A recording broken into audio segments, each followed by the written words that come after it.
तो एक बार फिर आप सभी का आपके अपने यूट्यूब चैनल पीएस क्लासेस पर। तो दोस्तों आज के इस वीडियो लेक्चर में हम पढ़ेंगे द्रव्यमान केंद्र के बारे में। जो दोस्तों आज के इस वीडियो लेक्चर में हम जानेंगे कि किसी निकाय का द्रव्यमान क्या होता है और द्रव्यमान केंद्र की परिभाषा क्या होती है। साथ ही साथ दोस्तों वीडियो लेक्चर में हम समझेंगे कि द्रव्यमान केंद्र का फार्मूला किस प्रकार डेराइव किया जाता है। दोस्तों एक बात मैं और आपको बताता चलूं, एग्जाम के पर्पज से बच्चों very very most important topic है। कई बार बच्चों इसकी जो डेफिनेशन है, जो परिभाषा एग्जाम में पूछ ली जाती है, या कभी कई बच्चों इसके द्रव्यमान केंद्र के फार्मूले पर बेस्ड न्यूमेरिकल एग्जाम में पूछ लिया जाता है। ठीक है, तो बच्चों आप लोगों का बच्चों हमारा विशेष रूप यही है, द्रव्यमान केंद्र का पूरा कॉन्सेप्ट आज के इस वीडियो लेक्चर में आप लोग के सामने में क्लियर करने वाला हूं। इसलिए बच्चों एक बार वीडियो लेक्चर का पूरा जरूर देखें। तो चलिए स्टार्ट करते हैं। तो देखिए बच्चों, पहले मैं आप लोगों को द्रव्यमान केंद्र की जो परिभाषा ओरल आपको समझा रहा हूं, ठीक है, फिर एक दो एग्जांपल देकर के आपको स्क्रीन पर क्लियर करूंगा। ठीक है, तो देखिए पहले मैं आपको परिभाषा इसकी ओरल आपको समझाऊं, ध्यान से सुनिए। देखिए बच्चों, परिभाषा ये है बच्चों, द्रव्यमान केंद्र किसी पिंड या निकाय का, द्रव्यमान केंद्र किसी पिंड या निकाय का वह बिंदु होता है जिस पर उसका समस्त द्रव्यमान केंद्रित रहता है। इतना आपको एग्जाम में लिख करके आना होगा अगर आपसे द्रव्यमान केंद्र की परिभाषा आपसे पूछी जाए। अब कभी कभी बुकों में इसकी दूसरी परिभाषा भी दे रखी होती है, वही मैं आपको बता देता हूँ।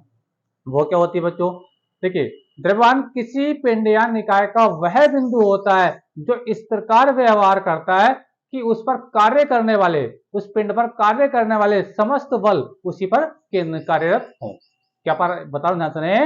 द्रव्यमान केंद्र किसी पिंड या निकाय का वह बिंदु होता है जो इस प्रकार व्यवहार करता है कि पिंड पर लगने वाले सभी बल उस पॉइंट पर लग रहे हैं, यानी उस बिंदु पर लग रहे हैं।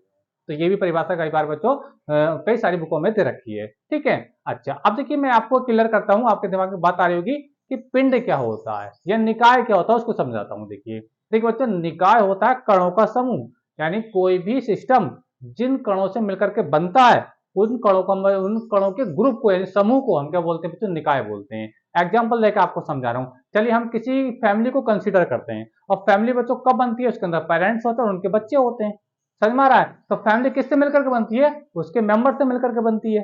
ठीक है, इसी प्रकार बच्चों अगर हम किसी निकाय की बात करें तो वो पार्टिकल से मिलकर के बनता है। जैसे मान लीजिए ये मार्कर है, अब इसके अंदर बहुत सारे प्लास्टिक के पार्टिकल एक दूसरे के पास आए होंगे, जुड़े होंगे, तब जाकर ये मार्कर बना। यानी ये भी एक सिस्टम है। जो आपको मैं पिंड का एग्जांपल दे रहा हूँ, निकाय का एग्जांपल दे रहा हूँ बच्चों, इसको हम पिंड भी बोल सकते हैं, इसको हम बच्चों निकाय भी बोल सकते हैं, क्योंकि ये पार्टिकल से मिलकर के बना है, कणों से मिलकर के बना है। ठीक है, अच्छा अब सवाल ये कि इसका द्रव्यमान केंद्र कहाँ होगा, वो भी हमको देखना होगा। चलिए अब देखिए, ये तो हम मान के चल रहे हैं कि ये बहुत सारे कणों से मिलकर के बना है। अब हम देखना चाहते हैं इसका द्रव्यमान केंद्र होगा कहाँ। ठीक है, अब देखिए मैं इसको अपनी उंगली पर रखूंगा, तो जिस उंगली पर, जिस पॉइंट पर, जिस पॉइंट पर बच्चों ये बैलेंस हो जाएगा, यानी ये गिरेगा नहीं किसी भी साइड को, तो वो जो पॉइंट होगा बच्चों, वही पॉइंट इस मार्कर का क्या कहलाएगा, सेंटर ऑफ मास या द्रव्यमान केंद्र कहलाएगा। लेकिन इसको हम कैसे देखेंगे, जगह जगह उंगली पर रख के इसको ट्राई करेंगे। ठीक है, तो देखिए मैं 3-4 पोजीशन आपको दिखा रहा हूँ। देखिए पहले मैं इसको देखो यहाँ पे रख रहा हूँ, इस साइड में, यहाँ पे ना। देखिए जब मैं यहाँ रखूंगा तो कभी भी बैलेंस नहीं होगा, यानी इस साइड को गिर जाएगा। समझ में आप लोगों को मेरे, तो यहाँ पे इसका सेंटर ऑफ मास नहीं होगा। तो चलिए देखिए अब मैं थोड़ा इसको इधर करता हूँ। देखिए अगर मैं यहाँ पर रखता हूँ बच्चों, तो देखिए यहाँ भी बैलेंस नहीं होगा, ये नीचे गिर जाएगा। तो यानी इस साइड में भी इसका सेंटर ऑफ मास नहीं होगा, इसका द्रव्यमान केंद्र नहीं होगा। तो फिर इसको हमें ट्राई करना होगा कि कहीं ना कहीं तो कोई पोजीशन ऐसी होगी, कोई स्थिति ऐसी होगी जहां पे ये बैलेंस हो जाएगा। तो जिस पोजीशन पर ये बैलेंस हो जाएगा बच्चों, वही स्थिति जो होगी, वही जो पॉइंट होगा, वही इस मार्कर का यानी इस निकाय का द्रव्यमान केंद्र कहलाएगा। चलिए एग्जाम्पल से इसको सर्च करके देखते हैं कि पॉइंट कहां हो सकता है। ठीक है, तो देखिए आप स्क्रीन पर देख पा रहे होंगे, देखिए कि यहाँ पे ये बैलेंस हो चुका है। ठीक है, तो जिस बिंदु पर ये बैलेंस है बच्चों, वही पॉइंट क्या बच्चों, इस मार्कर का सेंटर ऑफ मास द्रव्यमान केंद्र है। ठीक है, अच्छा अभी जो मैंने दूसरी परिभाषा बताई थी, अगर मैं इसे फोर्स लगाऊं, क्या लगाऊं, बल लगाऊं, तो देखिए बच्चों अगर मैं इस साइड से बल लगाऊंगा तो ये रोटेट हो जाएगा, नहीं घूम जाएगा, ये आगे नहीं बढ़ेगा। बल लगाने पे ये क्या हो जाएगा, रोटेट हो जाएगा। अगर मैं इधर से फोर्स लगाऊंगा तो इधर से रोटेट हो जाएगा। लेकिन अगर मैं सेंटर ऑफ मास से फोर्स लगा दूं, देखिए हिल रहा है फिर से ये। अगर मैं इसके द्रव्यमान केंद्र पर अगर बच्चों फोर्स लगाऊं, द्रव्यमान केंद्र पर बच्चों क्या लगाऊं, फोर्स लगाऊं, तो ये रोटेट नहीं करेगा, ये आगे बढ़ जाएगा। देखिए ऐसा लगाऊं तो आगे बढ़ेगा। समझ में आ रहा आप लोग मेरी बात? ठीक है, यानी देखो मैं इधर फोर्स लगा तब भी आगे नहीं बढ़ेगा, इधर फोर्स लगाऊं तब भी आगे नहीं बढ़ेगा। लेकिन जब सेंटर ऑफ मास पर जब फोर्स लगाऊं, बल लगाऊंगा, तो ये बल की दिशा में आगे बढ़ जाएगा। समझ में आ रहा? तो मैं दूसरी परिभाषा यही तो बता रहा था कि किसी पिंड का द्रव्यमान केंद्र वह बिंदु होता है जो इस प्रकार व्यवहार करता है कि उस पर लगने वाले सही बल केंद्रित हो या एक साथ कार्य कर रहे हो। ठीक है, चलिए अब देखिए थोड़ा इसके फार्मूले को समझ लेते हैं। डेफिनेशन आपको मैं बता चुका हूं, एक बार फिर से रिपीट कर रहा हूं। देखिए, द्रव्यमान केंद्र किसी पिंड या निकाय का वह बिंदु होता है जिस पर उसका समस्त द्रव्यमान केंद्रित रहता है। ठीक है, समझ में आई? अच्छा, तो ये तो इसकी डेफिनेशन की बात हुई। अब देखिए हम बात करते हैं कि अगर कोई निकाय दो पार्टिकल से मिलकर के बना है, दो कणों से मिलकर के बना है, तो उसका द्रव्यमान केंद्र हम कैसे ज्ञात कर सकते हैं। ठीक है, तो हम ऐसा मान करके चल रहे हैं। देखिए, हमने दो पार्टिकल लिए। एक पार्टिकल ये है बच्चों जिसका द्रव्यमान m1 है, एक दूसरा पार्टिकल बच्चों ये है जिसका द्रव्यमान m2 है। ठीक है, अच्छा, अब देखिए बच्चों हमने क्या किया, यहाँ पे एक निर्देश तंत्र की हमने रचना करी, यानी एक एक्स अक्ष और एक वाई अक्ष लिया। जो एक्स अक्ष पर हमने दोनों पार्टिकल्स को माना है, यानी एक्स अक्ष जो है इनको दोनों को मिलाने वाली रेखा के अनुदिशी है। यानी जो पार्टिकल x1 और x मतलब जो दो पार्टिकल हैं जिनके द्रव्यमान m1 और m2 है, तो x अक्ष जो है उनको मिलता हुआ जा रहा है। ये आप स्क्रीन पर देख भी पा रहे होंगे। ठीक है, अच्छा, अब देखिए जो m1 जो वाला जो पहला जो पार्टिकल है आपका जिसका द्रव्यमान m1 है, ठीक है, इसके मूल बिंदु से दूरी क्या बच्चों, x1 है। क्या बच्चों, x1 है।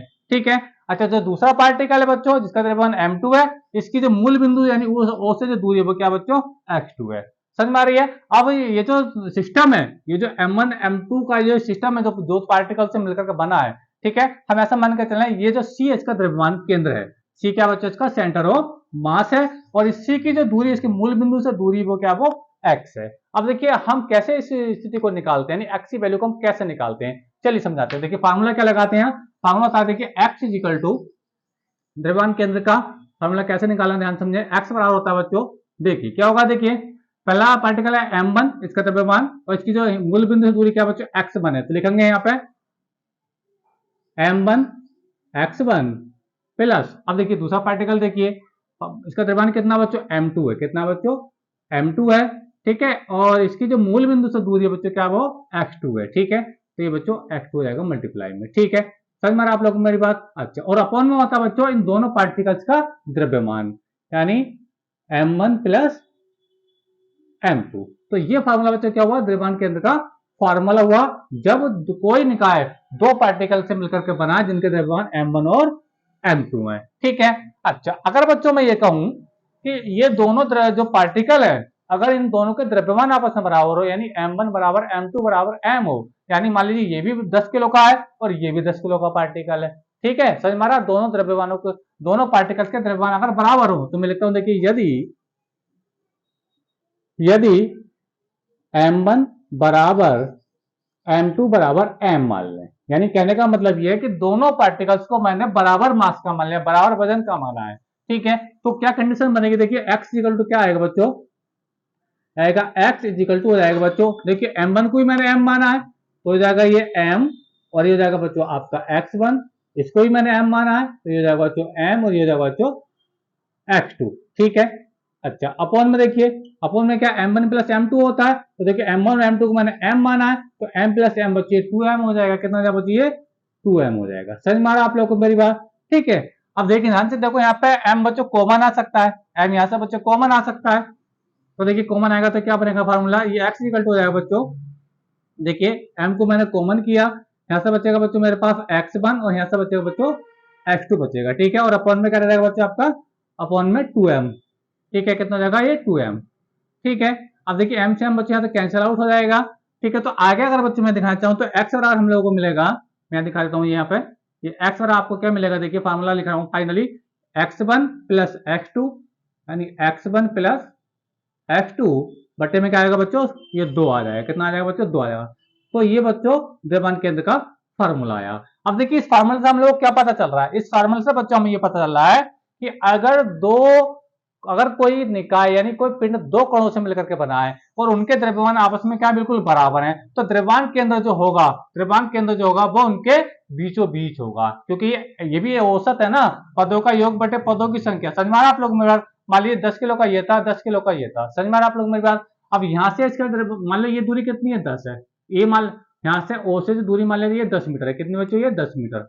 ठीक है, और मान लेते यहाँ से जो ये जो पार्टिकल है यहाँ से इसकी दूरी मान लो 20, यानी x2 कितना है, x1 है 10, और मान लो x2 जो कितना मान लो 20 मीटर है। कितना बच्चों, 20 मीटर है। ठीक है, तो यहाँ 10 और 20 कितना हो जाएगा बच्चों, 30 हो जाएगा। अब 30 को जब 2 से भाग करोगे तो x कितना आएगा, 15 आएगा, यानी 15 का आएगा वो इन दोनों के बीचों बीच में आएगा। समझ में आ रहा है आप लोग को मेरी बात? यानी मतलब ये हुआ कि अगर कोई निकाय समान द्रव्यमान के पार्टिकल से मिलकर के बना है तो उनका जो द्रव्यमान केंद्र होता है उनको मिलाने वाली रेखा के बीचों बीच में होगा, यानी इसके सेंटर ऑफ मास जो होगा इसके निकाय के बिल्कुल बीचों बीच में होगा। समझ में आ रहा है आप लोग को मेरी बात? ठीक है। अगर कोई निकाय 3 कणों से मिलकर के बना हो तो क्या होगा? तो 2 कणों के लिए तो कंडीशन सही आ गई है। अब 3 कणों के लिए होगा तो क्या फार्मूला होगा उसको समझा देता हूं। देखिए, अगर कोई निकाय 3 कणों से मिलकर के बना हो, ठीक है, तो देखिए लिखेंगे यदि कोई निकाय 3 कणों से मिलकर के बना हो, 3 कणों से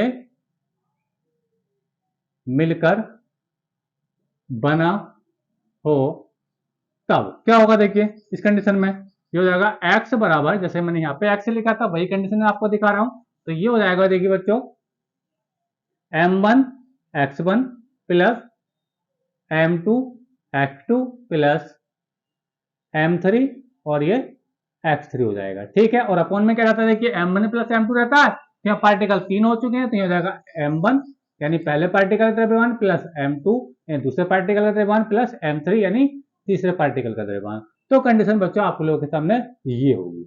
समझ में आ रहा है आप लोगों को मेरी बात? तो आई होप के तो आपको ये क्लियर हो गया होगा। अगर हम बच्चों औसत के रूप में लिखें तो m1 plus m2 plus m को हम लिख सकते हैं सिग्मा m के लिख सकते हैं, सिग्मा m लिख सकते हैं। ठीक है, यानी कहने का मतलब ये अगर इसको हम उसके औसत के रूप में लिखें तो x सारा हो जाएगा बच्चों आपका, देखिए ये हो जाएगा बच्चों आपका सिग्मा m, क्या हो जाएगा? सिग्मा m हो जाएगा। ये सिग्मा m कौन सा है बच्चों?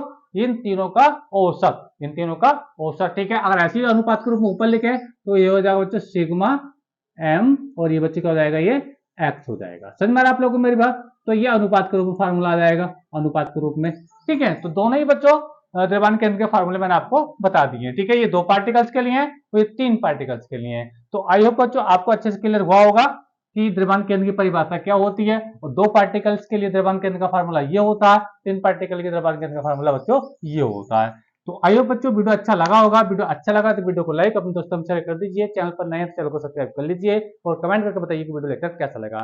मिलेंगे नेक्स्ट वीडियो में किसी नए टॉपिक के साथ, तब तक के लिए धन्यवाद, बेस्ट ऑफ लक।